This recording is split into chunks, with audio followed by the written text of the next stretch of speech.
In February 2020, I had the great pleasure to be in Padova for the opening ceremony of Padova's year as the European volunteering capital. What a fantastic event it was. Being there together with delegations from the European volunteering capital candidate and winning municipalities, policymakers, and many, many volunteers and future volunteers. I left Padova fully expecting to return several times during 2020. To have the opportunity to further explore and experience more deeply the reasons why Padova was chosen for the title. Why Padova serves as such a shining example to the other municipalities in Europe. These trips, of course, didn't happen, as all our attention turned to adapting our lives and plans to minimize the impact of this terrible pandemic.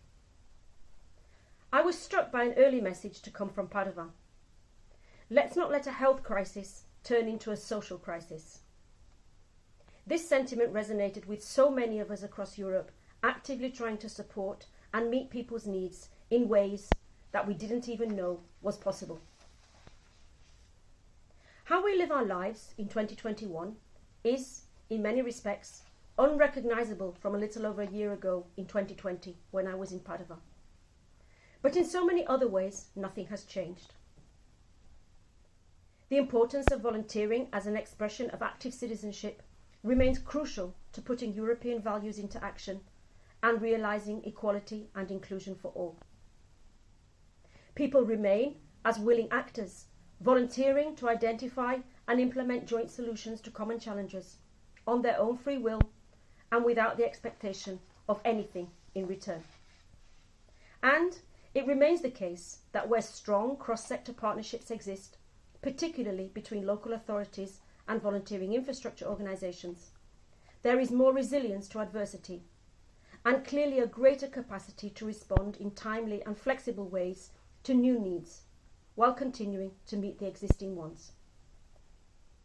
Being prevented from travelling to Padova to see for ourselves the exemplary structures and relationships that exist between entities and between people that were at the core of the strategy to prevent a worsening social crisis serve to further highlight one issue that at CV is very important to us.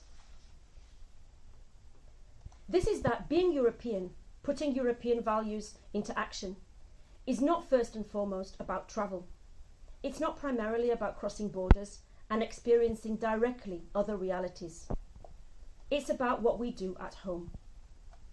How we live our daily lives in the framework of European values.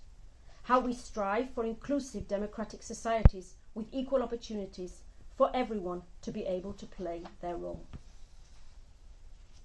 Thanks to the expanded use of internet-based media and communication services and the dedicated teams of people preparing all the materials, the activities in Padova since being announced as the European Volunteering Capital 2020 in Oros in December 2018 have been visible to all of us.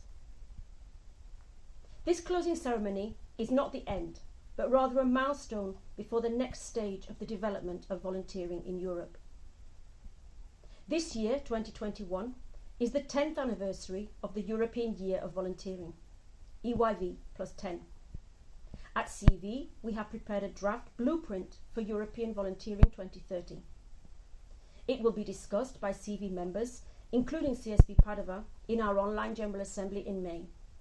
It will then be available for a wider stakeholder consultation before a final version will be approved in September in our second GA of 2021. The outcomes of the thematic working groups linked to the SDGs established by Padova will provide a rich source of information and content for the blueprint. Another important focus, starting now in 2021 and continuing into 2022, is the Conference on the Future of Europe. Within the European Civil Society Convention for the Future of Europe, CV is co-chairing the thematic cluster on our European life, including sub-themes related to European rights and values, migration, sport, Europe's role in the world, and security. The blueprint and the outcomes from Padova's intensive work over these last 2 years will provide a crucial input to these discussions and the conclusions to be submitted in 2022 to European policymakers leading the Conference on the Future of Europe. 2021 is the final year of the Europe for Citizens programme. This programme has supported the development of the European Volunteering Capital competition since its inception in 2013. We are very grateful for this support that has enabled the competition to grow and reach our objectives of showcasing those municipalities that do well in supporting volunteers and volunteering, and in providing inspiration to those that could do better. Padova's example has achieved both of these things with dignity and fortitude in extremely challenging circumstances. Everyone involved in Padova EV Capital 2020 has demonstrated a resolute determination to give Padova's volunteers, the organisations that act as a source of support and encouragement for their activities, and the municipal policymakers and employees in their enabling role, their well-earned recognition and moment in the spotlight. From all of us at CV, we thank you for this opportunity to see in more detail the ways in which volunteering and solidarity is so deeply and strongly sewn into the fabric of your lives. We treasure the knitted squares gifted to us when Padova presented their candidacy to be the European Volunteering Capital 2020 in 2018. We hope that you will also treasure your experiences as the European Volunteering Capital, despite the adversity. Many others connected with CV, including and especially the CV board members, would wish to be there with you today. Since this is not possible, here are just a selection of messages of appreciation from some of us. A presto.